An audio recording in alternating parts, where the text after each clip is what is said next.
ఆరోగ్య సంజీవని డాక్టర్ గారిచే సలహా. వన్ టీవీ తెలుగు ఛానల్లో ఆరోగ్య అభిలాషులకు స్వాగతం. ఈరోజు మనం కర్నూలులో ఉన్నటువంటి ఆర్టీసీ బస్టాండ్ ఎదురుగా గల జెమ్స్ కేర్ కామినేని హాస్పిటల్లో ఉన్నాము. మాతో పాటు మన సీనియర్ డాక్టర్ రవికుమార్ మహంకాళి గారు, సీనియర్ నెఫ్రాలజిస్ట్ ఇక్కడ సేవలు అందిస్తున్నారు. వారితో మనం అవసరమైనటువంటి చాలా ఇంపార్టెంట్ అయినటువంటి కిడ్నీకి సంబంధించిన విషయాలు డిస్కషన్ చేస్తాం. అందరికీ స్వాగతం. సార్ నమస్తే. నమస్తే అండి, అందరికీ నమస్కారం. సార్, మన ప్రేక్షకులకు తెలపండి ఏంటంటే మీ దగ్గర మనం చాలా కిడ్నీల గురించి మనం తెలుసుకోవడానికి వచ్చాము. ఈ వ్యాధితో చాలామంది బాధపడుతున్నారు. ఈ రోజు ఉన్నటువంటి ఏదైతే జీవనశైలి ఉందో ఆ జీవనశైలి విధానం కిడ్నీలపై ప్రభావం ఎలా చూపుతుంది సార్? జీవనశైలి అనేది కిడ్నీలో తప్పకుండా ప్రభావం చూపిస్తుందండి. ఇప్పుడున్న పరిస్థితుల్లో మనకు 10 మందిలో 10 మందికి కిడ్నీ సమస్య ఉంటుంది. సో అంటే 10% జనరల్ పాపులేషన్లో కిడ్నీ సమస్య ఉంటుంది. ఆ కిడ్నీ సమస్య రావడానికి చాలా బలమైన కారణాలు 2. ఒకటి బీపీ, షుగర్. ఈ బీపీ, షుగర్ రావడానికి కారణం జీవనశైలి. చాలామందికి సరిగ్గా ఎక్సర్సైజ్ లేకపోవడము, లేకపోతే షుగర్స్ ఎక్కువ ఉంది అది మెయింటైన్ చేసుకోకపోవడము, ఫాస్ట్ ఫుడ్స్ తినడము, సాల్ట్ ఎక్కువ తీసుకోవడం, ఉప్పు ఎక్కువ తీసుకోవడం, ఇలాంటి కారణాల వల్ల చాలామందికి ఈ బీపీ, షుగర్ రావడం జరుగుతుంది. ఈ బీపీ, షుగర్ రావడం వల్ల కిడ్నీ సమస్యలు చాలా ఎక్కువగా పెరుగుతున్నాయి ఈ మధ్యకాలంలో. సార్, దీంతోపాటు నిద్రలేమి అనేది ఇప్పుడు జనరల్ అయిపోయింది సార్. ఎవరైనా కానీ పెద్దవాళ్ళు, పిల్లలు, టీనేజర్స్ మొబైల్స్లో గడుపుతూ కనీసం 12, 2, 1 గంట వరకు కూడా నిద్రపోవడం లేదు. ఆ నిద్రలేమి వల్ల కూడా కిడ్నీకి ఏమైనా ఇబ్బంది అవుతుందా, ప్రాబ్లమా? అంటే నిద్రలేమి వల్ల కిడ్నీకి డైరెక్ట్గా ఎఫెక్ట్ కాకపోయినా నిద్ర లేకపోవడం వల్ల, సరిగా నిద్రపోకపోవడం వల్ల బ్లడ్ ప్రెషర్ పెరగడం జరుగుతుంది. సో బ్లడ్ ప్రెషర్ పెరగడం వల్ల మళ్ళీ కిడ్నీ మీద ఎఫెక్ట్ వచ్చే ఛాన్స్ ఉంటుంది. కానీ డైరెక్ట్గా నిద్ర లేకపోవడం వల్ల కిడ్నీ ఎఫెక్ట్ అవ్వడం ఇండైరెక్ట్గా అవుతుంది. సార్, కిడ్నీ సమస్య మాకు మొదలైంది అనేది ఎవరికైనా కానీ ఎలా తెలుస్తుంది sir? Okay, very. So kidney సమస్య మొదలైంది అని తెలుసుకోవడానికి కొన్ని చిన్న కొన్ని ఏమంటారు సింప్టమ్స్ ఉంటాయి. అంటే ఫస్ట్ ఆఫ్ ఆల్ కొంతమందికి యూరిన్లో నురగ ఎక్కువ రావడం, లేకపోతే యూరిన్ కలర్ మారి కోకోకోలా కానీ థమ్స్అప్ కలర్లో రావడం, లేకపోతే కొంతమంది కాళ్ళ వాపు, ముఖం వాపు రావడం, ఇలాంటి స్టార్టింగ్లో కొన్ని సిమ్టమ్స్ ఉంటాయి. సో ఈ సిమ్టమ్స్ స్టార్టింగ్లో ఉన్నప్పుడే మనం దగ్గరలో డాక్టర్కి వెళ్ళి చూయించుకోవడం ఇంపార్టెంట్. ఎందుకంటే కిడ్నీ సమస్య స్టార్టింగ్లో చూయించుకోకపోతే అది అలాగే ఉండి పూర్తిగా అయిన తర్వాత వేరే సిమ్టమ్స్ వస్తాయి. వేరే సిమ్టమ్స్ వచ్చేంత మనం వెయిట్ చేయకూడదు. సో ఎర్లీగానే మనకు చిన్న ఏదన్నా కాళ్ళ వాపు, ముఖం వాపు రావడం కానీ, యూరిన్ నురుగు రావడం కానీ, యూరిన్లో రంగు మారి కోకోకోలా కలర్ అలా ఏమైనా వస్తున్నా కానీ మనం త్వరగా వెళ్ళి డాక్టర్ దగ్గర చూపించుకోవడం. ఒకవేళ సిమ్టమ్స్ లేకున్నా కానీ, కొంతమందికి సిమ్టమ్స్ లేకున్నా కిడ్నీ సమస్య ఉంటుంది. ఏ సిమ్టమ్స్ ఉండవు, వాళ్ళకు కూడా కిడ్నీ సమస్య వస్తుంది. అలాంటి వాళ్ళు కూడా ఎస్పెషల్లీ బీపీ, షుగర్ ఉన్న వాళ్ళు ఖచ్చితంగా సంవత్సరానికి ఒకసారి డాక్టర్ని కలిసి టెస్ట్ చేయించుకోవాలి. సార్, యాక్చువల్గా అది మంట చెప్పారు, నురగ చెప్పారు. అదేవిధంగా కొంతమందికి యూరిన్లో స్మెల్ వస్తుంది సార్. స్మెల్ వల్ల కూడా మన కిడ్నీ సమస్య ఉన్నట్ట? కిడ్నీ సమస్య అని కాదు, స్మెల్ ఉన్న వల్ల కొంతమందికి యూరిన్లో ఇన్ఫెక్షన్ అంటే బ్యాక్టీరియా గ్రోత్ అవ్వడం వల్ల కొంతమందికి స్మెల్ వస్తుంది సార్. కానీ ఇన్ఫెక్షన్ ఉన్నంత మాత్రం కిడ్నీ పనితనం తగ్గిందని కాదు. సో ఒకవేళ యూరిన్ ఇన్ఫెక్షన్ ఉండి దానికి తగిన ట్రీట్మెంట్ ఇమీడియట్గా తీసుకుంటే ఇన్ఫెక్షన్ కిడ్నీ పనితనం తగ్గే కంటే ముందు తగ్గించుకోవచ్చు. స్మెల్లో వచ్చిన వాళ్ళందరూ కిడ్నీ సమస్య ఉండకపోవచ్చు. మనకు యూరిన్కు సంబంధించినటువంటి ఏదైనా ప్రత్యేకమైనటువంటి టెస్ట్ అనేది ఉంటుందా దాని గురించి మనం తెలుసుకోవడానికి? సింపుల్గా కంప్లీట్ యూరిన్ ఎగ్జామినేషన్ అండి, చాలా చిన్న టెస్ట్. చిన్న ల్యాబ్లో కూడా చేస్తారు. కంప్లీట్ యూరిన్ ఎగ్జామినేషన్ చేస్తారు. ఆ కంప్లీట్ యూరిన్ ఎగ్జామినేషన్ చేస్తే దాంట్లో మనకు యూరిన్లో ప్రోటీన్ ఏమైనా పోతుందా లేదా, యూరిన్లో బ్లడ్ ఏమైనా పోతుందా లేదా, లేకపోతే యూరిన్లో ఇన్ఫెక్షన్ ఏమైనా ఉందా లేదా, యూరిన్ కాన్సన్ట్రేషన్ కరెక్ట్గా అవుతుందా లేదా, ఇవన్నీ డీటెయిల్స్ తెలుస్తాయి. సింపుల్ కంప్లీట్ యూరిన్ ఎగ్జామినేషన్ చేసుకుంటే చాలా విషయాలు తెలుస్తాయి. దీంట్లో మనకి ఏమైనా అబ్నార్మాలిటీ కానీ ఏదైనా తెలిస్తే మనం ఫర్దర్ టెస్ట్ చేసుకోవచ్చు. సార్, అదే నేను దీంతోపాటు ఒకటి విన్నాను సార్, ఏంటంటే దాన్ని సిపిటి టెస్ట్ అంటారు. సియుఐ ఒకటి, అది సియుఈ అంటే కంప్లీట్ యూరిన్ ఎగ్జామ్ సార్.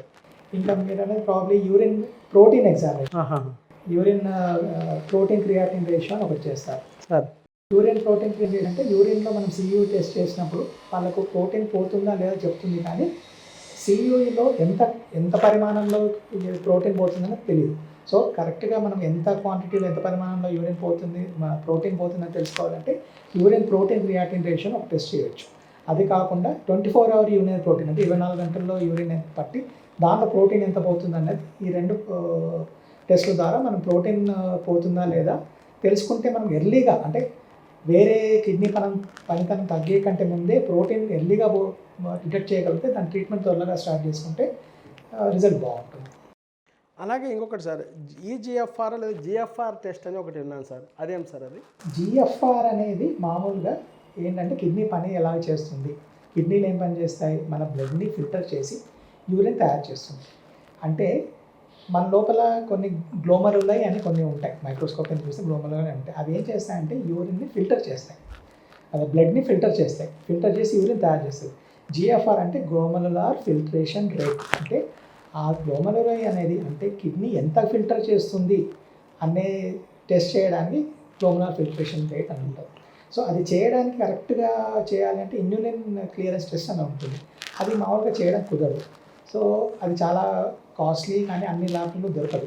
సింపుల్గా మనం చేయగలిగింది అన్ని చోట్ల దొరికే టెస్ట్ ఏంటంటే సీరం క్రియాటిన్, బ్లడ్లో సీరం క్రియాటిన్ ఒక టెస్ట్ చేస్తాం.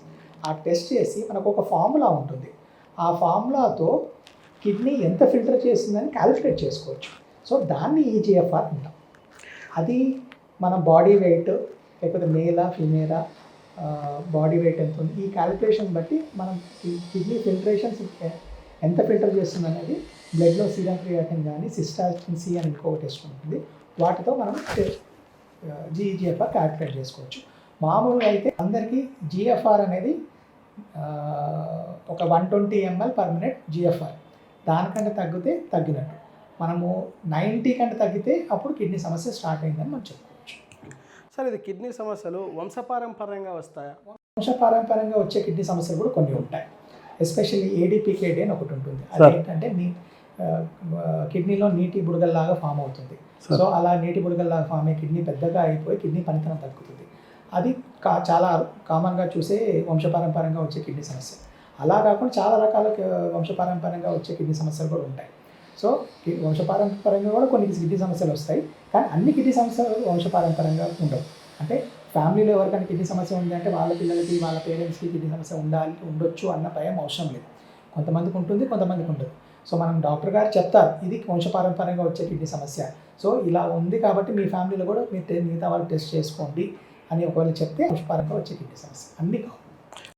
అంటే ఫర్ ఎగ్జాంపుల్ సార్, ఇప్పుడు నాన్న కిడ్నీ రోగం ఉంది, లేదా మనకు మాకు ఉంది, మమ్మకి ఉంది. సో అలాంటప్పుడు ఎవరి వల్ల మన పిల్లలకు ఎవరికి ఉంటే తొందరగా వచ్చే అవకాశం ఉంటుంది. వాళ్ళు ఎప్పుడు ఒకసారి నెలకు ఒకసారి లేదా 6 months ఒకసారి 1 year once అలాంటి టెస్ట్ కంపల్సరీ చేయించుకోవాలన్నా? ఇప్పుడు వంశపారంపర్యంగా వచ్చే సమస్యలు ఒకవేళ ఒక కిడ్నీ పేషెంట్ వచ్చారు, ఆ పేషెంట్కి ఇది వంశపారంపర్యంగా వచ్చే కిడ్నీ సమస్య అని తేలిందే అనుకోండి. సో అప్పుడు ఏం చెప్తామంటే వాళ్ళ ఫ్యామిలీలో మిగతా వాళ్ళందరికీ కూడా కొన్ని టెస్టులు చేయించుకోండి అని చెప్తాం. ఎలాంటి టెస్ట్ అంటే సీరం క్రియాటినిన్, ఇందాక చెప్పినట్టు complete urine examination, urine protein creatinine ratio and ultrasound abdomen, కడుపు స్కానింగ్. సో ఈ టెస్టులు చేయించుకుంటే ఫస్ట్ బేస్ లైన్ స్క్రీనింగ్ అయిపోతుంది. అంటే ఈ ప్రస్తుతం మిగతా ఫ్యామిలీ మెంబర్స్ కిడ్నీ సమస్య ఉందా లేదా తెలుస్తుంది. ఒకవేళ అప్పటికి లేనప్పటికీ ప్రస్తుతానికి లేదు, కిడ్నీ సమస్య ఏం స్టార్ట్ కాలేదు, కానీ కొంతమందికి ఇప్పుడు లేకపోయినా ఫ్యూచర్లో వచ్చే అవకాశం ఉంటుంది కొంత వంశపారంపర్యంగా వచ్చే కిడ్నీ సమస్యల్లో. సో పెరిగే కొద్దీ కిడ్నీ పనితనం తగ్గే అవకాశం ఉంది. సో వాళ్ళకి మేము ఏం చెప్తామంటే సంవత్సరానికి ఒకసారి serum creatinine, complete urine examination, urine protein creatine ratio, ఈ 3 టెస్టులు సంవత్సరానికి ఒకసారి చేయించుకుంటే మనం ఎర్లీగా దాన్ని ప్రాబ్లం డిటెక్ట్ చేసి ట్రీట్మెంట్ స్టార్ట్ చేసుకోవచ్చు. సార్ కొంతమందికి షుగర్ లేకుండా బీపీ ఒక్కటే ఉంటుంది, అలాంటి వాళ్ళు కూడా టెస్టులు అవసరమా? అవసరం, ఖచ్చితంగా అవసరం అండి. షుగర్ ఉన్న వాళ్ళు టెస్టులు చేసుకోవాలి, బీపీ ఒక్కటి ఉన్న వాళ్ళు కూడా టెస్టులు చేసుకోవాలి. ఎందుకంటే కిడ్నీ సమస్య రావడానికి ఫస్ట్ కారణం షుగర్ అయితే, రెండో కారణం బీపీ.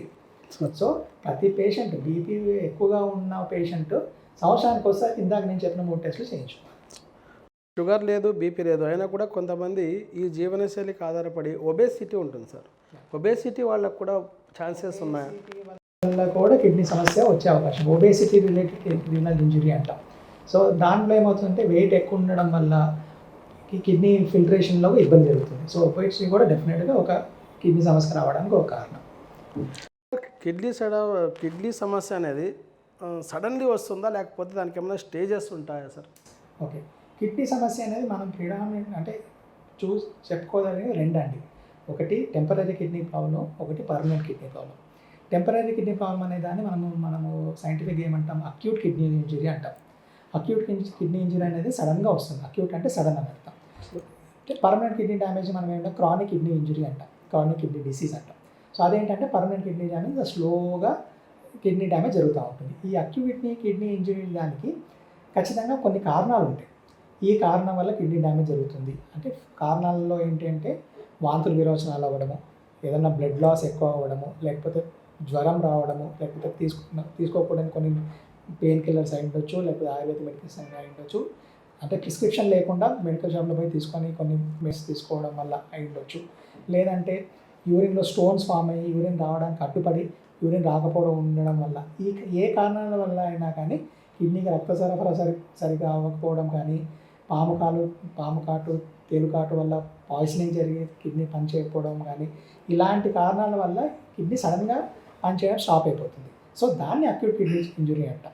సో రెండవది క్రానిక్ కిడ్నీ ఇంజురీ అంటే పర్మనెంట్ కిడ్నీ ఇంజురీ. వీటిలో ఏంటంటే మెల్లగా అంటే 3 నెలలు నుంచి కొన్ని సంవత్సరాల వరకు డ్యామేజ్ అవుతూ వచ్చి కంప్లీట్గా డ్యామేజ్ అవుతుంది. దాన్ని పర్మనెంట్ కిడ్నీ ఫెయిల్యూర్ కానీ క్రానిక్ కిడ్నీ డిసీజ్ కానీ అంటాం దాన్ని. సార్ ఇంకొకటి కిడ్నీ బయాప్సీ అని విన్నాను సార్, ఏం సార్ బయాప్సీ అంటే? సో బయాప్సీ అనేది ఇప్పుడు నేను ఇందాక చెప్పినట్టు acute kidney injury, chronic kidney injury రెండు రకాలు చెప్పుకున్నాం. ఈ అక్యూట్ కిడ్నీ ఇంజరీలో ఏంటంటే ఖచ్చితంగా కిడ్నీ సమస్యకి కారణం తెలిసిపోతుంది. అంటే అది మన హిస్టరీలో కానీ పేషెంట్ మనం ఎగ్జామిన్ చేసినప్పుడు కానీ కొన్ని టెస్ట్లలో కానీ కిడ్నీ సమస్య ఏంటో తెలిసిపోతుంది. అది అక్యూటా క్రానికా ఏదో ఒకటి తెలిసిపోతుంది. కొంతమంది చాలా అరుదుగా కొంతమంది ఉంటారు ఏంటంటే వాళ్ళకు కిడ్నీ సమస్య ఉంటుంది, అది రీసెంట్గా ఈ మధ్యలోనే స్టార్ట్ అయినట్టు మనకు తెలిసిపోతుంది, కానీ కారణం తెలియదు. ఎందుకు అయింది కిడ్నీ సమస్య అన్నది మనకు టెస్ట్లలో మామూలు చేసిన బ్లడ్ టెస్ట్ యూరిన్ టెస్ట్లో వాటిలో తెలియదు. సో ఇలాంటప్పుడు ఏం చేస్తామంటే ఈ కారణం కనుక్కోవడానికి కిడ్నీ బయాప్సీ అని చేస్తాం. కిడ్నీ బయాప్సీ అంటే ఏం చేస్తాము, మన పేషెంట్ వెనక నుంచి కిడ్నీకి ఒక నీడిల్ తీసుకెళ్ళి అక్కడ నుంచి కిడ్నీకి చిన్న ముక్క తీసి పరీక్ష పంపిస్తాం. ఈ బయాప్సీ చేయడానికి మెయిన్ కారణం ఏంటంటే కిడ్నీకి డ్యామేజ్ అవ్వడానికి కారణం ఏంటి. ఏ కిడ్నీ సమస్య అయినా కానీ తగ్గడానికి మనం చేయాల్సింది ఏంటంటే కారణం కనుక్కోవాలి. కారణం కనుక్కుంటే దాని ట్రీట్మెంట్ ఇస్తే కిడ్నీ నార్మల్ అయిపోతుంది. ఎంత పెద్ద కిడ్నీ ప్రాబ్లం అయినా కానీ దాని కారణం కనుక్కొని దానికి ట్రీట్మెంట్ ఇస్తే నార్మల్ అయిపోతుంది కరెక్ట్ టైంకి. అంటే మీరు డాక్టర్ దగ్గరికి 2 to 3 వీక్స్లోనే వెళ్ళిపోయి కారణం కనుక్కొని ట్రీట్మెంట్ ఇస్తే నార్మల్ అయిపోతుంది. సో కారణం కనుక్కోవడానికి బయాప్సీ చేస్తాం. సార్ ఇంకోటి ఏంటంటే మేము మామూలుగా యూట్యూబ్లో చూస్తుంటాం, ఒకరు 5 లీటర్స్ నీళ్ళు తాగమంటారు, 6 లీటర్స్ తాగమంటారు, 3 లీటర్స్ తాగమంటారు. యాక్చువల్గా ఒక మనిషి ఆడవారికి కానీ మగవారికి కానీ ఎన్ని లీటర్లు నీళ్ళు అవసరం సార్? ఈ మధ్యకాలంలో మేము గమనిస్తున్నది ఏంటంటే హెల్త్ అవేర్నెస్ పెంచుకోవడానికి జనాలు ఏంటంటే అందరూ ఏం చెప్తున్నారు, నీళ్ళు మంచిది, ఎక్కువ తాగితే మంచిది అన్న దాంట్లో నేను కొంతమంది చూస్తున్నాను ఏంటంటే వాళ్ళు 5 లీటర్స్ 6 లీటర్స్ తాగుతున్నారు. సార్ అది కూడా కరెక్ట్ కాదు. నేను చెప్పేది అంటే రోజుకి 2.5 నుంచి 3 లీటర్ల వరకు తాగండి. 3 లీటర్ల కంటే ఎక్కువ నీళ్ళు అవసరం లేదు మనకు. మనం ఎక్కువ నీళ్ళు తాగితే మళ్ళీ కిడ్నీకి లోడ్ పడుతుంది, అది ఫిల్టర్ చేసే కెపాసిటీ దాటిపోతుంది. సో అంత అవసరం లేదు. 2.5 నుంచి 3 లీటర్లు తాగండి. దాని మీద అంటే మీకు ఒకవేళ దాహం ఎక్కువ వేస్తుంది, లేకపోతే మిస్ చేశారు, ఎండలో తిరిగారు, దాహం వేస్తుంది, మళ్ళీ ఎక్స్ట్రా తీసుకోండి. కానీ అదే పనిగా నీళ్ళు తాగాలని చెప్పి 4 లీటర్లు 5 లీటర్లు నీళ్ళు తాగడం అయితే చేయకండి. సార్ నీళ్ళు తాగుతున్నారు, ఓకే బాగానే ఉంది. ఏ నీళ్ళు మంచివి సార్ యాక్చువల్గా? నీళ్ళల్లో ఏంటంటే మనం చూడాల్సింది ఏంటంటే శుభ్రమైన నీళ్ళు. ఓకే సార్, శుభ్రంగా ఉండాలి. అలా అని చెప్పి ఆరో వాటరే తాగాలి అని ఏం లేదు. శుభ్రంగా ఉండి మన మున్సిపల్ వాటర్ని మనం కాచి వడగట్టి నీళ్ళు తీసుకోవచ్చు. బోర్ నీటిలో అయితే మాత్రం ఆరో వాటర్ తీసుకోవడం ఉత్తమం. బోర్ వాడినప్పుడు ఎందుకంటే దాంట్లో టీడీఎస్ అనే సాల్ట్ క్వాంటిటీ కానీ డిజాల్వ్ సొల్యూట్స్ కానీ చాలా ఎక్కువ ఉంటాయి. సో అలా ఉన్నప్పుడు మీరు ఫిల్టర్ పెట్టుకొని దాన్ని టీడీఎస్ తగ్గించుకొని ఆరో వాటర్ తీసుకొని తాగొచ్చు. కానీ అదే పని ఖచ్చితంగా ఆరో వాటర్ తాగాలని లేదు, ప్లెయిన్ మున్సిపల్ వాటర్ తీసుకోవచ్చు, కాచి చల్లార్చి తీసుకోండి.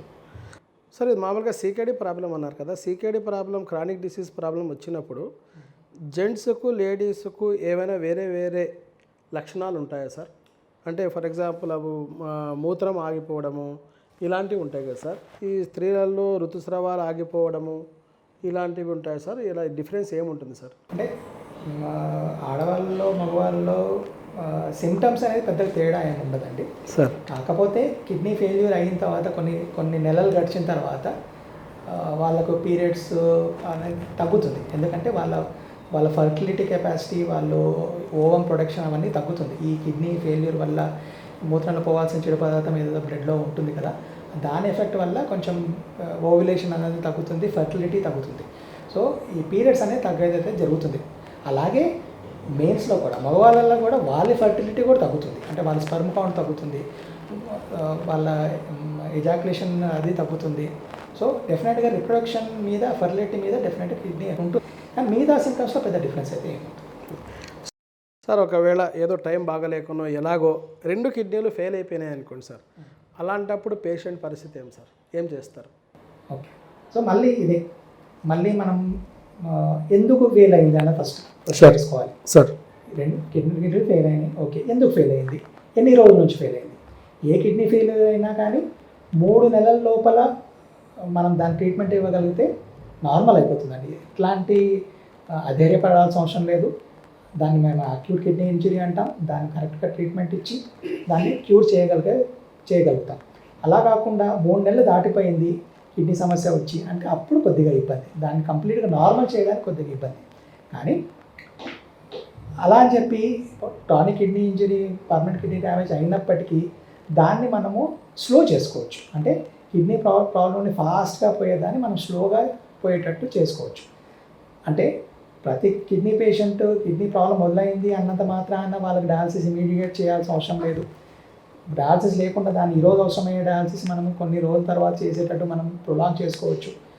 1 నెల తర్వాత అవసరమైందని 6 నెలల తర్వాత అవసరమయ్యేటట్టు ప్రొలాంగ్ చేసుకోవచ్చు. కానీ డిఫరెన్స్ ఏంటంటే acute kidney injury, chronic kidney injury మళ్ళీ నార్మలైజ్ అవ్వదు. అక్యూట్ అయితే నార్మల్ అవుతుంది.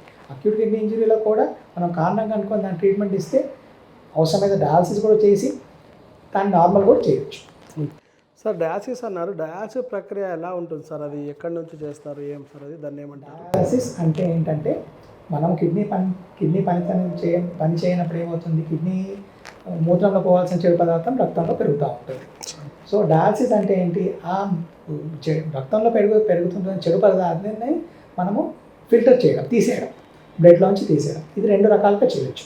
ఒకటేమో బ్లడ్ని ప్యూరిఫై చేయడం, రెండవది ఏంటంటే పెరిటోనియల్ డయాలసిస్. పెరిటోనియల్ డయాలసిస్ అంటే పొట్టకు ఒక పైప్ వేస్తాం. పొట్టకి పైప్ వేసి పొట్టలోకి కొంచెం మెడికేటెడ్ సెలైన్ పంపించేసి పొట్టలో ఉంచి మళ్ళీ బయటకి నీరు, అదే సెలైన్ బయటకు తీస్తాం. సో ఆ నీరుతో పాటు చెడు కూడా బయటకు వస్తుంది. సో దీన్ని పెరిటోనియల్ డయాలసిస్ అంటాం. ఇంకో పద్ధతి ఏంటంటే హీమోడయాలసిస్ అంటే ఏంటి, డైరెక్ట్గా బ్లడ్డే తీసి ఫిల్టర్లో పెట్టి, మిషన్లో పెట్టి మళ్ళీ అదే ఫిల్టర్ చేసి ప్యూరిఫై అయిన బ్లడ్ మళ్ళీ రిటర్న్ పేషెంట్కి ఇవ్వడం. ఈ 2 రకాల డయాలసిస్ మనం చేయొచ్చు. సో హీమోడయాలసిస్ అనే దానికి మనం బ్లడ్ తీయాలి, ఫిల్టర్ చేయాలి, మళ్ళీ రిటర్న్ ఇవ్వాలి. సో అలా చేయడానికి మన దగ్గర ఈ చిన్న చిన్న నరాలు ఏవైతే ఉంటాయో ఈ నరాల నుంచి మనం మొత్తం బాడీలోంచి బ్లడ్ అంతా తీయలేము. సో ఇది చేయడానికి మనం ఏం చేస్తామంటే మన శరీరంలో కొన్ని పెద్ద నరాలు ఉంటాయి. మెడలో కానీ ఈ తొడ దగ్గర కానీ పెద్ద నరం ఉంటుంది. ఆ నరానికి పైప్ వేసి అక్కడ నుంచి బ్లడ్ తీసి ఫిల్టర్ చేసి మనము మళ్ళీ రిటర్న్ బ్లడ్ ఇవ్వచ్చు. సో ఇలా మనం ఫస్ట్ స్టార్టింగ్లో ఇలా డయాలసిస్ స్టార్ట్ చేసుకోవచ్చు. సో స్టార్టింగ్లో ఇలా చేస్తాం, కానీ ఈ పైప్ అనేది కంటిన్యూగా ఎప్పుడు అలాగే పెట్టుకోవడానికి కుదరదు. ఇది ఇలాగే కంటిన్యూగా పైప్ పెట్టుకుని ఉంటే ఈ పైప్ వల్ల ఇన్ఫెక్షన్స్ వస్తాయి. సో దానికి వేరే మార్గం ఏంటి అంటే మనం ఇందాక అనుకున్నట్టు ఈ నరం చిన్నగా ఉంది, దీని నుంచి బ్లడ్ తీయలేము కాబట్టి ఈ నరాన్ని పెద్దగా చేసుకోవాలి. ఈ బయటకి ఇక్కడ చేదగ్గర ఉన్న నరాన్ని పెద్దగా చేసుకోవాలి. దానికి ఒక సర్జరీ చేస్తారు, ఏవి ఫిస్టులా అని ఒక సర్జరీ చేస్తారు.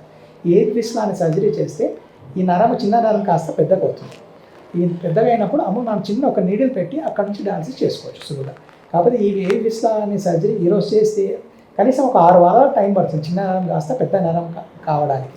సో ఈ 6 వారాల పాటు మెడకు కానీ కాళ్ళకు కానీ పైప్ వేసుకొని డయాలసిస్ చేసుకుంటూ ఈ ఏవి ఫిస్టులా సర్జరీ చేసుకొని ఈ సర్జరీ డెవలప్ అయిన తర్వాత మనం ఈ పైప్ తీసేసి సర్జరీ నుంచి డయాలసిస్ స్టార్ట్ చేసుకోవచ్చు. సార్ పెరిటోనియల్ డయాలసిస్కు, హిమోడయాలసిస్కు రెండిట్లో ఏది బెటర్ సార్? ఓకే, రెండిట్లో పెరిటోనల్ డయాలసిస్ అంటే స్టార్టింగ్లో ఫస్ట్ టైం డయాలసిస్ అవసరమైన పేషెంట్కి, అంటే ఎస్పెషల్లీ పర్మనెంట్ కిడ్నీ డ్యామేజ్ ఉన్న వాళ్ళకు పెరిటోనల్ డయాలసిసే బెస్ట్. పెరిటోనల్ డయాలసిస్ చేసుకోవడం వల్ల కాంప్లికేషన్స్ తక్కువ, అంటే బీపీ ఫాల్ అవ్వడము కానీ లేకపోతే ఇన్ఫెక్షన్స్ రావడం అవన్నీ కొద్దిగా తక్కువ ఉంటాయి. తర్వాత ఏదో చాలామంది పేషెంట్లు డయాలసిస్ స్టార్టింగ్లో ఉన్నప్పుడు కొద్దిగా యూరిన్ వస్తూ ఉంటుంది వాళ్ళకు. Over a period of time గడుస్తూ ఉండగా యూరిన్ తగ్గిపోతూ ఉంటుంది. సో హీమోడయాలసిస్ పేషెంట్స్కి ఈ యూరిన్ తగ్గిపోవడం అనేది కొంచెం ఫాస్ట్గా అవుతుంది. అదే పెరిటోనల్ డయాలసిస్ చేసుకుంటే ఆ యూరిన్ తగ్గడం అనేది కొద్దిగా స్లోగా అవుతుంది. కాంప్లికేషన్స్ తక్కువ ఉంటాయి, క్వాలిటీ ఆఫ్ లైఫ్ బాగుంటుంది. హీమోడయాలసిస్ అనే దానికి సపరేట్ మిషన్ అవసరము, ఒక టెక్నీషియన్ అవసరము, వేరే వాళ్ళు చేయాలి, మనం హాస్పిటల్కి వెళ్ళి చేయించుకోవాలి. అదే పెరిటోనల్ డయాలసిస్ అయితే మనం ఇంట్లోనే చేసుకోవచ్చు. సో ఏ మిషన్ అవసరం లేదు, ఏ టెక్నీషియన్ అవసరం లేదు, పేషెంట్కే ట్రైన్ చేస్తాం. మీరు ఇలా చేసుకోవాలి, ఇలా శుభ్రంగా ఉండాలి, ఇది చేసుకోవాలి. సో ఫస్ట్ వీక్ మేము ట్రైన్ చేసి ఇలా చేసుకోవాలని చెప్పి ఇంటికి పంపిస్తాం. సో వాళ్ళ ఇంట్లోనే పెరిటోనల్ డయాలసిస్ చేసుకోవచ్చు. ఈ డయాలసిస్ చేసినా కూడా కిడ్నీ చేసే ఫంక్షన్కు డయాలసిస్ ద్వారా ప్యూర్ చేసే ఫంక్షన్కు పర్సెంటేజ్ ఎంత డిఫరెన్స్ ఉంటుంది సార్, నార్మల్ కిడ్నీకు డయాలసిస్? డెఫినెట్గా ఉంటుందండి. మనం అది పెరిటోనల్ డయాలసిస్ అయినా కానీ, హీమోడయాలసిస్ అయినా కానీ, ఏ డయాలసిస్ అయినా కానీ కిడ్నీ చేసే పనితనం మాత్రం డయాలసిస్ చేయదు. కిడ్నీ చేసే పనితనం మాత్రం మనం చెప్పుకుంటే ఒక 50% పనిచేస్తుందేమో. కిడ్నీ చేసే పనిని మనం 50% ఫిల్ట్రేషన్తో చేస్తున్నాం. కిడ్నీ ఒట్టి ఫిల్ట్రేషన్ ఒకటే కాదు, చాలా పని చేస్తుంది కిడ్నీ. బ్లడ్ ఇంప్రూవ్మెంట్కి ఎరిథ్రోపాయిటిన్ అనే హార్మోన్ ప్రొడ్యూస్ చేస్తుంది. బోన్స్కి స్ట్రెంథనింగ్ కోసం విటమిన్ డి ప్రొడక్షన్కి హెల్ప్ చేస్తుంది.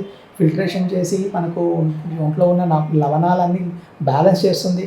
బీపీ కంట్రోల్ చేస్తుంది. ఇవన్నీ చేస్తుంది, కానీ డయాలసిస్ ఇవన్నీ ఏం చేయదు. డయాలసిస్ చేసేది ఏంటి, ఒట్టి చెడు మాత్రం క్లియర్ చేస్తుంది, అంతేకాని మిగతా హెల్ప్ చేయదు. కాబట్టి మనం ఏం చేస్తాం, డయాలసిస్ చేస్తూ దాంతోపాటు కావాల్సిన సప్లిమెంటేషన్స్, అంటే ఎరిథ్రోపాయిటిన్ ఇంజెక్షన్స్ ఇవ్వడం కానీ, విటమిన్ డి సప్లిమెంటేషన్స్ కానీ అవసరమైతే అది ఇవ్వడం కానీ, అది సప్లిమెంట్ చేసుకోవాలి. ఉట్టి డయాలసిస్ చేయించుకుంటున్నాం కదా, నాకు కిడ్నీ చేసే పని అంతా డయాలసిస్ చేస్తుంది, మిక్చర్ చేస్తుంది అంటే తప్పు, అలా ఉంటుంది. సార్ ఇది నార్మల్గా మనం మామూలుగా వింటూ ఉంటాము, ఇది ఆరోగ్యశ్రీలో మనకు పెరిటోనియల్ డయాలసిస్ వస్తుందా సార్, అది లేదా ఓన్లీ ఇదే వస్తుందా సార్? ప్రస్తుతానికైతే ఆరోగ్యశ్రీలో పెరిటోనల్ డయాలసిస్ లేదండి, హీమోడయాలసిస్ ఒకటే ఉంది. సార్ ఇది డయాలసిస్ చేసేవాళ్ళు ఎలాంటి జీవనశైలి అనేది ఫాలో కావాలి సార్?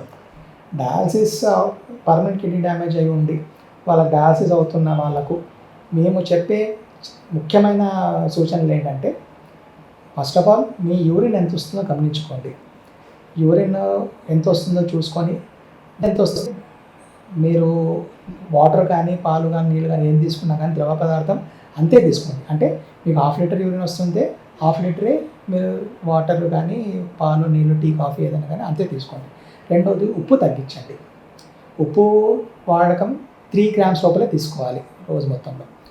మూడవది అడిక్వేట్ డైట్, అంటే మీరు డయాలసిస్ అవుతుంది కాబట్టి మీకు ప్రోటీన్ రిక్వైర్మెంట్ పెరుగుతుంది. తీసుకోవడంలో ప్రోటీన్ అనేది ఎక్కువ తీసుకోవాల్సి వస్తుంది. సో వాళ్ళకి మేమేం సజెస్ట్ చేస్తామంటే, నాన్ వెజ్ తీసుకునే వాళ్ళకైతే డైలీ 2 eggs తీసుకోండి, వారానికి 2 సార్లు చికెన్ కానీ ఫిష్ కానీ తీసుకోండి.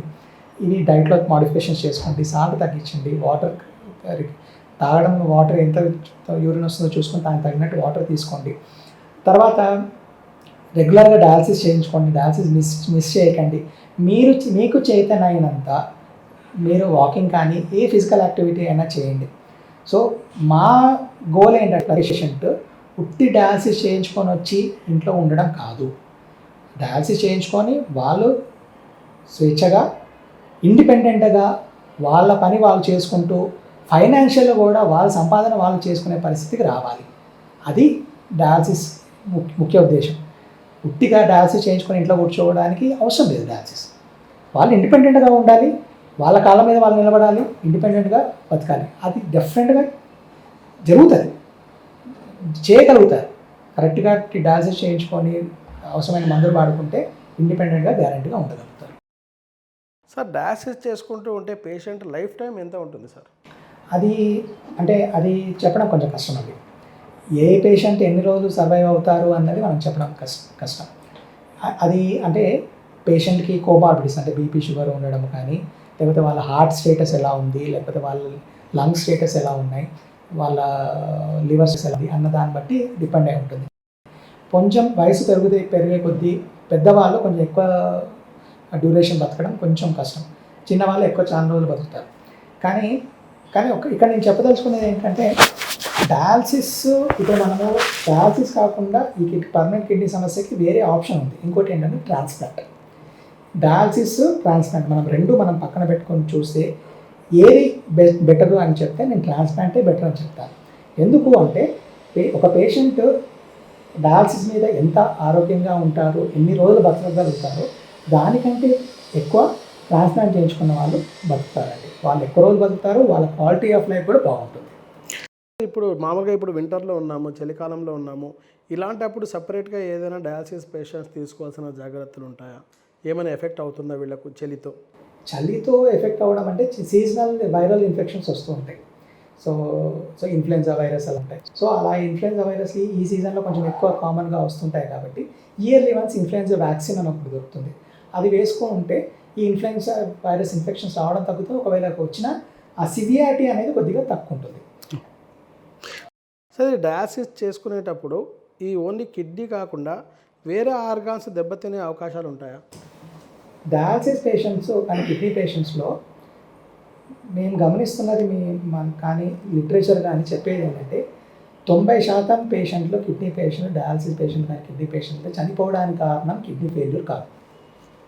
ఓకే, 80 నుంచి 90% కిడ్నీ ఫెయిల్యూర్ అయితే కాదు. పర్మనెంట్ కిడ్నీ పేషెంట్స్ ఉన్న వాళ్ళు రెగ్యులర్గా డయాలసిస్ చేయించుకొని వాళ్ళు రెగ్యులర్గా అన్ని మెడిసిన్స్ వాడుకొని అంత మంచిగా ఉండేవాళ్ళు చనిపోవడానికి కారణం హార్ట్ ఫెయిల్యూర్ వల్ల చనిపోతున్నారు. సో ఈ కిడ్నీ సమస్య ఉన్న వాళ్ళకు హార్ట్ ప్రాబ్లం కూడా వస్తుంది. సమస్య వల్ల వస్తుంది, లేదంటే ఏదైతే బీపీ షుగర్ వల్ల కిడ్నీ ఫెయిల్ అవుతుందో అలాగే ఆ బీపీ షుగర్ వల్ల కిడ్నీ హార్ట్ ఎఫెక్ట్ అవడం కూడా జరుగుతుంది. సో కిడ్నీ ఫెయిలియర్ వల్ల హార్ట్ ప్రాబ్లమ్స్ పెరగడం, బీపీ పెరగడం, దానివల్ల హార్ట్ లోడ్ పడడం ఇవన్నీ జరుగుతూ ఉంటాయి. అలా కాకుండా ఊపిరితిత్తుల్లో ఏదైనా ఇన్ఫెక్షన్స్ రావడం ఇలాంటి వల్ల కూడా పేషెంట్ ఇబ్బంది పడడం లేకపోతే చనిపోవడం అవన్నీ జరుగుతుంది. సో కిడ్నీ సమస్య వల్ల హార్ట్ ప్రాబ్లమ్స్ రావచ్చు, బ్రెయిన్లో స్ట్రోక్స్ అలాంటివి రావచ్చు. ఓవరాల్గా చెప్పుకుంటే అథెరోస్క్లెరోసిస్ అనేది మనకు ఎక్కువ ఉంటుంది. జనరల్ పాపులేషన్తో కంపేర్ చేసుకుంటే కిడ్నీ పేషెంట్లో కొద్దిగా ఈ సమస్య కొద్దిగా ఎక్కువ ఉంటుంది. సార్, ఒకవేళ కిడ్నీతో పాటు వేరే ఆర్గాన్స్ ఏమైనా చెడిపోయాయి అనుకోండి, ఎలాగైతే మనం మామూలుగా ట్రాన్స్ప్లాంట్ చేస్తామో డయాలసిస్ పేషెంట్ వేరే ఆర్గాన్స్ ట్రాన్స్ప్లాంట్ చేసుకోవచ్చండి. దాంట్లో ఏం అభ్యంతరం లేదు. ఇప్పుడు కొంతమందికి లివర్ ఫెయిల్యూర్, కిడ్నీ ఫెయిల్యూర్ రెండూ ఉంటాయి. So simultaneously liver kidney transplant అనేది చేస్తారు. కొంతమంది ప్యాంక్రియాస్ డయాబెటీస్ పేషెంట్ అనుకోండి, వాళ్ళకు ప్యాంక్రియాస్ కిడ్నీ రెండు ట్రాన్స్ప్లాంట్ చేస్తారు. కొంతమందికి అవసరమైతే లంగ్స్ ట్రాన్స్ప్లాంట్, సైమల్టేనియస్ ట్రాన్స్ప్లాంట్ చేసుకోవచ్చు, అదేం ప్రాబ్లం. కాబట్టి ఆ పేషెంట్ కండిషన్ బట్టి, ఆ పేషెంట్ రిక్వైర్మెంట్ బట్టి చేసుకోవచ్చు. సార్, ఇది డయాలసిస్ చేసేటప్పుడు కాంప్లికేషన్స్ ఏమైనా వస్తాయా? ఎన్ని గంటలు చేస్తారు సార్ డయాలసిస్? మామూలుగా అయితే ఫస్ట్ డయాలసిస్ కొద్దిగా తక్కువ డ్యూరేషన్, అంటే 2.5 to 3 hours ఫస్ట్ టైం చేసినప్పుడు తక్కువ డ్యూరేషన్ చేస్తాం. తర్వాత every dialysis 4 hours, regular dialysis, maintenance dialysis 4 hours dialysis చేస్తాం. సో కాంప్లికేషన్స్ మనం ఇందాక చెప్పుకున్నట్టు హీమోడయాలసిస్, పెరిటోనియల్ సపరేట్గా ఉంటాయి. హీమోడయాలసిస్లో కామన్గా వచ్చే కాంప్లికేషన్ అంటే బీపీ డౌన్ అయిపోవడము, లేకపోతే షుగర్ డౌన్ అయిపోవడము, లేకపోతే గుండె లయ తప్పడము. కొంతమంది బీపీ పెరగడం కూడా జరుగుతుంది. సో బీపీ ఎక్కువగా పెరగడము, ఇలాంటి కొన్ని కాంప్లికేషన్స్ వస్తాయి. సో టైంకి మనం చూసుకొని ఆ టైం కాంప్లికేషన్ అటెండ్ చేస్తే వాళ్ళు రిజాల్వ్ అయిపోతుంది. నార్మల్గా ఇప్పుడు డయాలసిస్ జరిగేంత వరకు ఒక గండం ఉన్నట్టు పేషెంట్కు అనుకోవచ్చా? అంటే ప్రతిసారి అవ్వదండి, ప్రతి పేషెంట్కి ప్రతిసారి అవ్వదు. కానీ ఎప్పుడు అవుతుంది అన్నది మనము చెప్పలేము. కాబట్టి కరెక్ట్, మనం జాగ్రత్తగా మనం మానిటర్ చేసుకుంటూ ప్రతి పేషెంట్ని మనము స్టాఫ్ మానిటర్ చూసుకుంటారు. సో ఆ జాగ్రత్తగా అయితే ఉండాలి. అదే, సో బెటర్ అంటే మీరు ట్రాన్స్ప్లాంట్ అనేది చాలా మంచిది అంటున్నారు. సో ట్రాన్స్ప్లాంట్ చేసుకుంటే ట్రాన్స్ప్లాంట్ తర్వాత సహజీవనం మనం ఎలాగైతే మనం జీవిస్తున్నాము, మీరు కిడ్నీ ప్రాబ్లం లేకున్న వాళ్ళు ఎలాగైతే ఉన్నారో అలా ఉండగలరా ట్రాన్స్ప్లాంట్ చేసుకుంటే? అలా ఉండొచ్చు, ఉండాలి అనేదే మన టార్గెట్ సార్. కానీ ఒకటేంటంటే ట్రాన్స్ప్లాంట్ చేసుకున్న మాత్రాన ఏ మందులు లేకుండా అయితే ఉంటుంది. ట్రాన్స్ప్లాంట్ చేయించుకున్నప్పటికీ తర్వాత మందులు వాడాల్సి ఉంటుంది, జాగ్రత్తలు తీసుకోవాల్సి ఉంటాయి. శుభ్రంగా ఉండడం, మాస్క్ పెట్టుకోవడం, అవన్నీ జాగ్రత్తలు తీసుకోవాలి. కానీ రెగ్యులర్ డైలీ యాక్టివిటీస్ చేసుకోవచ్చు, జాబ్స్ ఏమి అట్లాంటిది ఇబ్బంది ఏమి ఉంటుంది. డయాలసిస్ కంటే కూడా వాళ్ళ లైఫ్ ఎక్కువ ఉంటుంది, క్వాలిటీ ఆఫ్ లైఫ్ కూడా బాగుంటుంది. సో ఇది ఒకవేళ ట్రాన్స్ప్లాంట్ చేసుకున్న తర్వాత ఇందాక మీరు చెప్పారు మీరు మేల్కు ఫిమేల్కు డిఫరెన్స్లో ఈ మేల్స్కు స్పన్ పెరగడం కానీ ఫిమేల్స్కు ఎలాగైతే పీరియడ్స్ కంటిన్యూటీ మళ్ళీ మొదలవుతాయా? ఖచ్చితంగా మొదలవుతాయండి. ఎలాగైతే మేము డయాలసిస్ చేసుకున్నప్పుడు డయాలసిస్లో వాళ్ళకి ఫర్టిలిటీ పెరగడం అనేది పెరగడానికి కొంచెం అవకాశం తక్కువ. ట్రాన్స్ప్లాంట్లో అయితే ఖచ్చితంగా వాళ్ళ మేల్స్లో స్పర్మ్ కౌంట్ పెరుగుతుంది, వాళ్ళ ఫర్టిలిటీ రేట్ పెరుగుతుంది. ఫీమేల్స్లో మళ్ళీ ఓవలేషన్ స్టార్ట్ అవ్వచ్చు. తర్వాత అంటే ఏజ్ గ్రూప్ బట్టి, సార్ ఆ ఏజ్ గ్రూప్లో రిప్రొడక్టివ్ ఏజ్ గ్రూప్లో ఉన్న వాళ్ళకు సో మళ్ళీ ఓవలేషన్ స్టార్ట్ అయ్యే అవకాశం ఉంది. కొంతమంది ప్రెగ్నెన్సీ అయ్యి చైల్డ్ బర్త్ అయిన వాళ్ళు కూడా, డెలివరీ అయిన వాళ్ళు కూడా ఉన్నారు, చాలామంది ఉన్నారు. అంటే మ్యారేజ్ కాని వాళ్ళు ఒకవేళ కిడ్నీ డయాలసిస్ ప్రాబ్లంలో ఉంటే వాళ్ళు మ్యారేజ్ చేసుకుని మళ్ళీ యాజ్ ఇట్ ఈస్గా పిల్లలు కనొచ్చు, మళ్ళీ యాజ్ ఇట్ ఈస్గా వాళ్ళు జీవితచ్చు. కానీ సార్ అగైన్ ఒక జాగ్రత్త తీసుకుంటూ చేసుకోవాలి. అంటే ఒక గైనకాలజిస్టు, ఆబ్స్ట్రిక్షన్, ఒక నెఫ్రాలజిస్టు పర్యవేక్షణలో చేయాలి. ఎందుకు అంటే వీళ్ళకు ప్రెగ్నెన్సీలో కొన్ని కాంప్లికేషన్స్ వచ్చే అవకాశం ఉంటుంది. అంటే వీళ్ళకి బీపీ పెరగడం కానీ, లేకపోతే యూరిన్లో ప్రోటీన్లు పెరగడం కానీ, బిడ్డకు కూడా కొన్ని కాంప్లికేషన్స్ వచ్చే అవకాశం ఉంటుంది. సో ఈ కాంప్లికేషన్స్ అన్నీ చూసుకుంటూ అబ్జర్వ్ చేసుకుంటూ మనము ప్రెగ్నెన్సీ ప్లాన్ చేయొచ్చు. కానీ జనరల్ పాపులేషన్లో ఎంత సక్సెస్ఫుల్ ప్రెగ్నెన్సీ వస్తుందో వీళ్ళకి అంత సక్సెస్ఫుల్ రాకపోయినప్పటికీ, రాదు అని చెప్పడానికి అయితే లేదు, ప్రెగ్నెన్సీ ప్లాన్ చేసుకోవచ్చు. సక్సెస్ఫుల్ డెలివరీ అయిన పేషెంట్స్ కూడా చాలామంది ఉన్నారు. సార్ ఇది ట్రాన్స్ప్లాంట్ చేసుకున్న తర్వాత ఒకవేళ మళ్ళీ కిడ్నీ ఫెయిల్ అయ్యింది అంటే మళ్ళీ ట్రాన్స్ప్లాంట్ చేసుకోవచ్చా, లేదా అలాగా ఒకవేళ ఒకసారి అయిన తర్వాత మళ్ళీ ఫెయిల్ అయ్యే ఛాన్సెస్ ఉంటాయా, చేసుకోవచ్చా ఫెయిల్ అయితే? కొంతమంది ట్రాన్స్ప్లాంట్ అయిన తర్వాత చాలా కారణాల వల్ల పెట్టిన ట్రాన్స్ప్లాంట్ కిడ్నీ ఫెయిల్ అవుతుంది. అది పలు కారణాలు, రిజెక్షన్ అంటాము, లేకపోతే మెడిసిన్ సరిగ్గా వేసుకోకపోవడము, లేకపోతే ఇన్ఫెక్షన్ వచ్చి చాలా కారణాల వల్ల ఫెయిల్ అవుతుంది. అలా ఫెయిల్ అయినప్పటికీ మళ్ళీ రెండో ట్రాన్స్ప్లాంట్, మూడో ట్రాన్స్ప్లాంట్ చేసి కూడా చేసుకోవచ్చు, అదేం ఇబ్బంది లేదు. ఓకే సార్, చాలా మంచి విషయాలు చెప్పారు. ఓకే అండి వ్యూవర్స్, ఈరోజు మనం సార్ గురించి చాలా మంచి విషయాలు కిడ్నీ గురించి తెలుసుకున్నాము. యాక్చువల్గా చెప్పేటప్పుడు సార్ ఏదైతే చెప్పారో ఆ ఒబేసిటీ వల్ల కిడ్నీ ప్రాబ్లం వస్తుందంటే నాకు కూడా కొద్దిగా భయం వేసింది సార్. రేపటి నుంచి నేను కూడా కొద్దిగా వెయిట్ లాస్ అయ్యి హెల్త్ కోసం డెఫినెట్గా చూసుకుంటాను.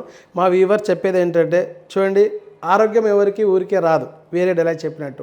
సో మన లైఫ్ మన చేతిలో ఉంటుంది. సార్ చెప్పిన విధంగా మన లైఫ్ను మనం ఎలా చేసుకోవాలి, ఎందుకంటే మన లైఫ్ అనేది మన ఒక్కరి లైఫ్ కాదు, మాతో పాటు మా అమ్మ ఉన్నారు, నాన్న ఉంటారు, భార్య పిల్లలు ఉంటారు. సో కాబట్టి ఆరోగ్యం మన చేతిలో ఉంటుంది కదా సార్. సో సార్ ఏదైతే చెప్పారో దానికి prevention is better than cure. ఏదైతే మనకు రాబోతున్నటువంటి ఒక చెడు, ఎందుకంటే ఒకటండి మనకు మామూలుగా వేరే అవయవాలు ఏవైతే పాడవుతాయో దాని గురించి మనం ట్రీట్మెంట్ తీసుకోవాలంటే ఏదో నెలకొకసారో 6 months ఒకసారో హాస్పిటల్కి వచ్చి వెళ్ళేది ఉంటుంది కదా సార్. అదే మనకు డయాలసిస్ ఒకవేళ కిడ్నీ ఫెయిల్యూర్ అయ్యి డయాలసిస్ స్టేజ్కి వస్తే వారానికి 3 సార్లు ఇక్కడ రావాలా, ఫ్యామిలీ బర్డన్ ఇవన్నీ చాలా ఉన్నట్టు నాకు తెలిసింది సార్ దీని గురించి కదా. అంటే నేను ఒకటి చెప్పాలనుకున్నాను ఈ విషయంలో సార్. అంటే వారానికి 3 సార్లు డయాలసిస్ చేసుకోవడానికి రావాలి, ఇబ్బంది సార్. నేను ఖచ్చితంగా దాన్ని అంగీకరిస్తాను. అవును సార్. కానీ ఒకటి మనం ఇంకో రకంగా ఆలోచిస్తే, ఇలా ఆలోచిస్తే ఏమవుతుందంటే పేషెంట్ చాలా నిరుత్సాహపడతారు. అవును సార్. ఇలా అలైనా లైఫ్ ఇదేనా, ఇలా చేయాలా, ఇలా ఉంటుందా అని నిరుత్సాహపడతారు. కాకపోతే నేను చెప్పేది ఇంకోటి ఏంటంటే, ఇప్పుడు ఈ కిడ్నీ సమస్య, మీకు ఈ కిడ్నీ సమస్య వచ్చింది సార్, ఈ కిడ్నీలు పనిచేస్తారు సార్, కంప్లీట్గా మీ కిడ్నీలు పనిచేయట్లేదు సార్, మీ కిడ్నీలు చేసే పని మేము వేరే మిషన్ ద్వారా చేపిస్తున్నాం.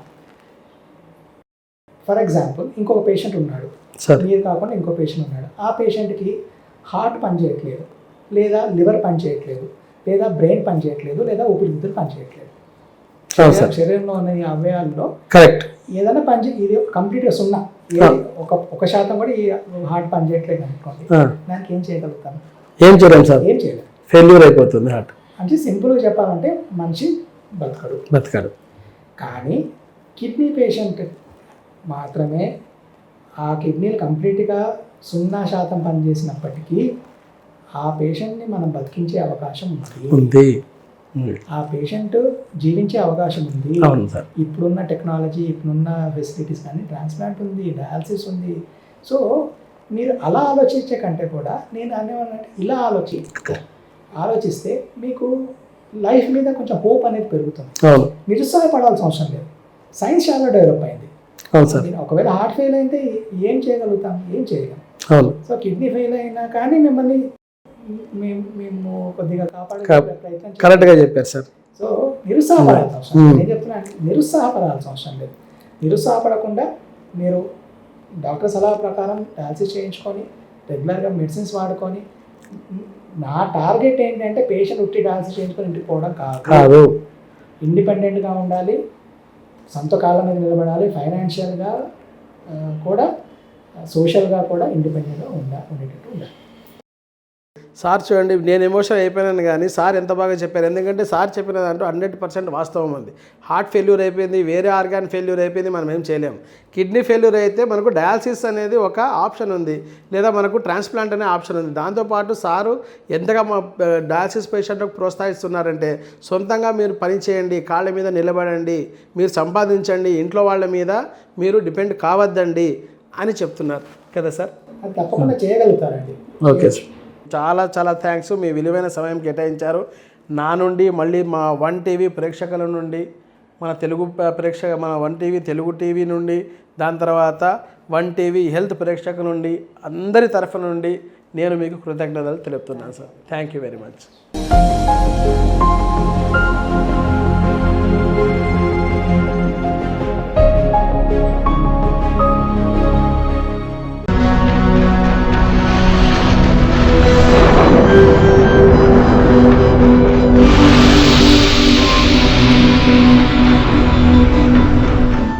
ఆరోగ్య సంజీవని డాక్టర్ గారిచే సలహా